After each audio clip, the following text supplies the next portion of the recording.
Halo, jumpa lagi di kanal Kita TV bersama saya, Rini Budoyo.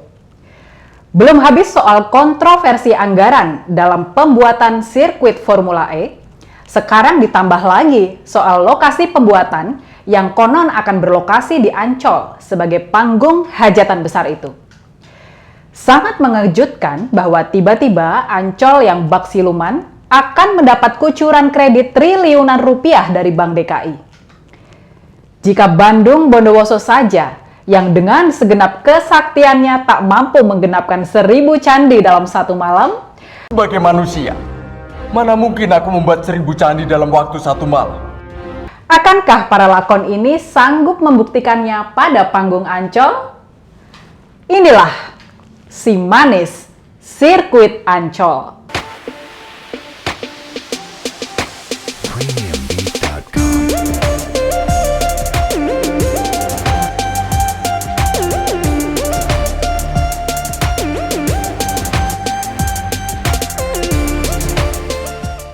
Ketika lebih dari 100 pohon mahoni berusia puluhan tahun itu tiba-tiba lenyap dari Monas, kita hanya dikasih kabar bahwa ratusan pohon itu sedang dikarantina. Bahwa itu terdengar sangat tak masuk akal, pertunjukan terus berjalan. Pemprov sebagai aktor, aparat sebagai pemegang aturan, dan warga DKI sebagai penonton tak ada yang pusing. Pertunjukan konyol itu tak pernah menjadi peristiwa hukum. Mereka sedang ingin dibelikan mainan baru, sirkuit balapan mobil. Cerita berkembang makin konyol. Komitmen fee yang tadinya adalah 2,3 triliun rupiah, entah kenapa dikabarkan dapat diskon luar biasa besar. Hanya menjadi tinggal 560 miliar saja. Diskon kue bolu yang sudah mulai berjamur saja, tak mungkin turun hingga mendekati 75% kan? Itu juga tak menarik minat aparat hingga warga DKI untuk menyelidikinya lebih jauh. Pertunjukan panggung yang seharusnya wayang orang berubah menjadi ludruk, tak membuat panitia dan penonton protes. Pertunjukan masih terus berjalan. Kegilaan makin menjadi. Dia yang miskin dan gak punya apa-apa, kita dengar sedang pamer punya sesuatu yang impossible. Tak ada duit APBD akan dipakai bagi gelar Formula E. Demikian kata panitia. Bukankah itu terdengar seperti tak masuk akal dengan track record DKI selama dipimpin beliau, Tuan Gabener itu? Yang kita tahu, tak ada sedikit pun hal kreatif terkait pembiayaan apapun, selain hanya mengerti soal APBD adalah sumber uang tak kenal habis, bukan?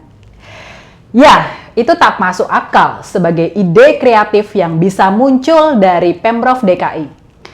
Tak terlalu salah karena ratusan proyek dari mulai jalur sepeda hingga sumur resapan kontroversial itu saja, apa yang terkesan adalah demi menguras habis APBD.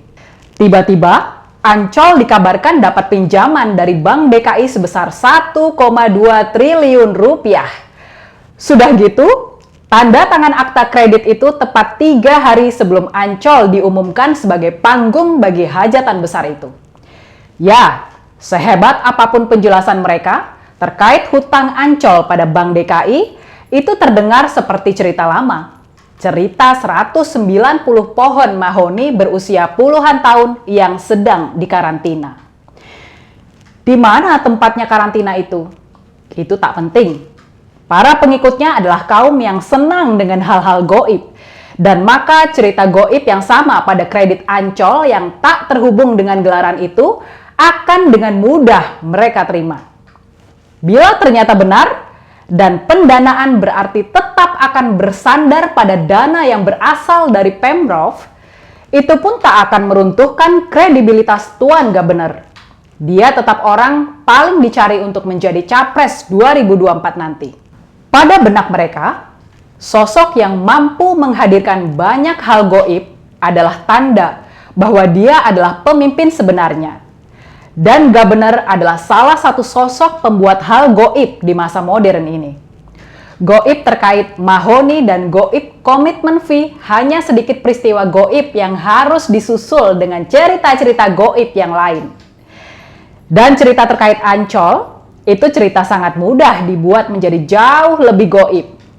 Hanya perlu tambahan unsur dramatis. Terbangun dalam satu malam seperti pada kisah Bandung Bondowoso membuat Candi Prambanan, akan menyembunyikan goib pada kredit itu. Ya, bahwa si manis jembatan Ancol kini jauh lebih seksi dibanding Putri Roro Jonggrang di masa Syailendra pada sekitar abad 7 itu adalah alasan Bandung Bondowoso perlu dihadirkan kembali. Membangun lagi apa yang pernah dibangunnya dalam semalam adalah spesialisasinya. Dan si manis jembatan Ancol memang layak mendapatkan sirkuit itu.